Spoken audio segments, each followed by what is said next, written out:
We all have areas that we want to work on, that we want to improve. We have areas of ourselves that we want to work on. Problems that we know about. Things we wish were different about ourselves, about our work, about our situations. In today's episode, I hope to give you confidence to take the first step towards addressing those things. My name is Jonathan Cottrell. You're listening to Developer T. My goal on the show is to help driven developers like you find clarity, perspective, and purpose in their careers. This is centrally located in that finding purpose part of that mission. Today's episode is a simple visualization exercise, and it's one that you can revisit again in the future. The exercise is simple. If you haven't ever thought about your future self, then today, hopefully, if you go through this exercise with me, today will be the first time you're doing it. Now, I want you to imagine a future that you haven't necessarily imagined before. Now, here's the important part.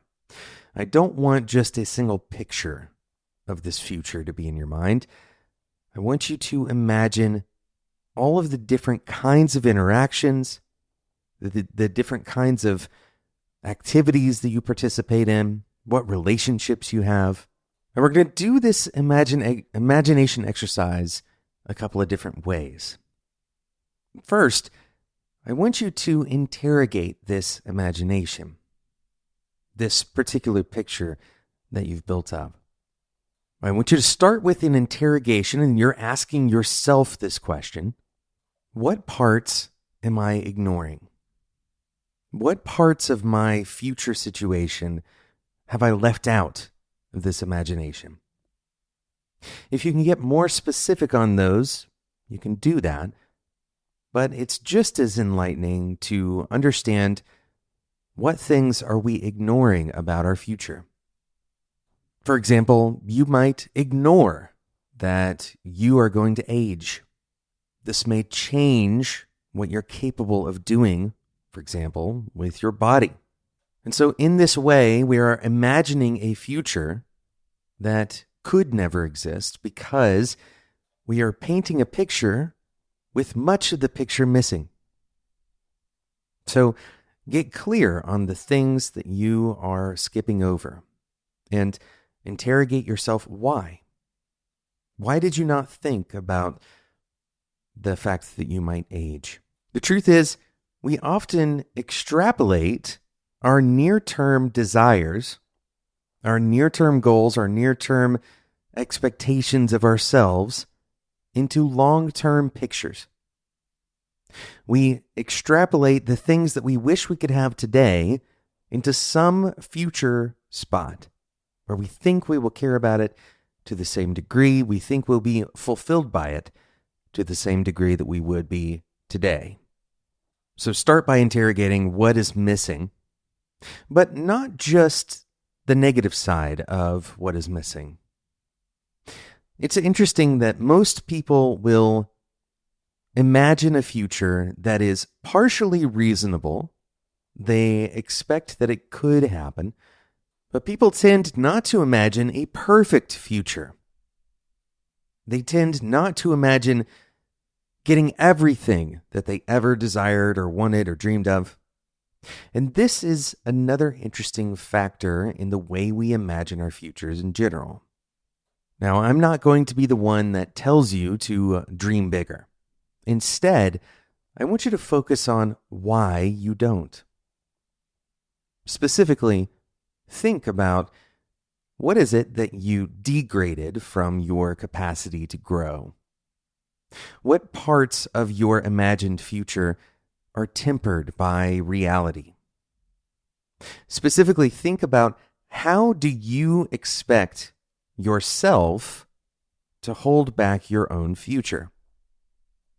Now, again, I'm not telling you that you need to go and change your vision of the future. Instead, I want you to become acquainted with the parts of yourself that you think are going to hold you back. If you're like most people, your imagined future contains a few key achievements, things that you have been shooting for, things that you've always expected might happen in your life, whether those are personal or professional. There's a few key things that you're shooting for and you're hoping to get. And if you're like most people, you also imagine that there are some risks to getting those things. This visualization exercise is not intended to make clear your future. Instead, it's to clarify the parts for you to think about working on in your present. That future acts as kind of a pointing guide, maybe, that vision does. But it's not the ultimate goal of your life. Believe it or not, it's very likely that your vision of your future will change over time, and that's okay. It doesn't mean that you're indecisive. Instead, it means that you're growing. But it's important to recognize that there's this internal war in our own selves. This war between what we would like to achieve and become and what we expect from ourselves, what we think we can actually do. And so if we can be very clear about whatever that future vision is and our gap between here and there, then we can start to clarify the parts that make us afraid. The things that we are self-conscious about, the decisions that we know we need to make, but we're holding back from making. The things that we know we need to learn, but we're holding back from learning. By inspecting this vision that you have, this visualization that you have of your future, and asking yourself, is this vision really representative of my full capacity? Is this really truly representative of everything that I want? And if not, what is it that I think is going to keep that from happening? Am I trying to be hyper-realistic? Where does the doubt live? This is instructive in a lot of ways, but it's not just about deciding how to get better. It's not just about trying to chart a path towards your goals. It's also about becoming very aware of your own self-doubts. To become acquainted with those and to not shut them out, but instead to learn more about them, find out where they came from. To understand whether those concerns are rational and there is something we can do, or irrational. And in fact, we can change our vision without having to change anything about our reality. Maybe you imagine your future as a software engineer, you arriving at a particular level, a role like a senior engineer.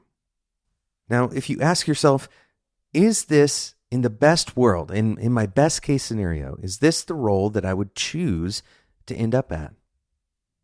Maybe your answer is no, I actually want to end up at a higher level. Maybe I want to end up at a principal engineer, or maybe I actually want to get into executive level.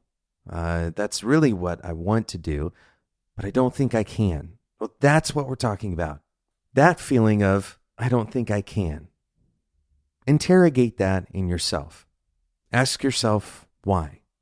Maybe your answer is that you're not really comfortable in the room with other executives. Or maybe the answer is that you're self-conscious about your ability to speak in front of large groups of people. Or maybe you think that you are not smart enough, or some other label that you've put on this inability to reach the things that you care about reaching. Well, once you know this, you can become acquainted with it and learn about the shape of that problem in your life. Rather than kind of arbitrarily, walking your career path and looking for opportunities, you can shape your career path. You can shape it around those specific areas that you think could hold you back. Ultimately, you're probably trying to push away the thoughts of your own inadequacy, your own feelings of inadequacy. But the more you push those away, the more you assume that they will stay. This is kind of a weird paradox. You know they are still there. You push them away so that you don't have to experience the pain of thinking about the consequences of those things being there. But if you instead were to confront those problems, to actually wrap your hands around them and understand that they're a part of you, then maybe the consequences of those problems could go away because you can address the problems themselves. Thanks so much for listening to today's episode of Developer Tea. This was a little bit of a different episode, not all that drastically different. We've done these kind of visualization exercises in the past, but it's certainly not the daily type of episode that we would do here. Hopefully this was helpful, and I encourage you to do these exercises on your own and whatever frequency is useful for you. Thank you so much for listening. If you enjoyed this discussion and you'd like to become a part of the Developer Tea Discord community, head over to developertea.com/discord to get started totally free today. Thanks so much, and until next time, enjoy your tea.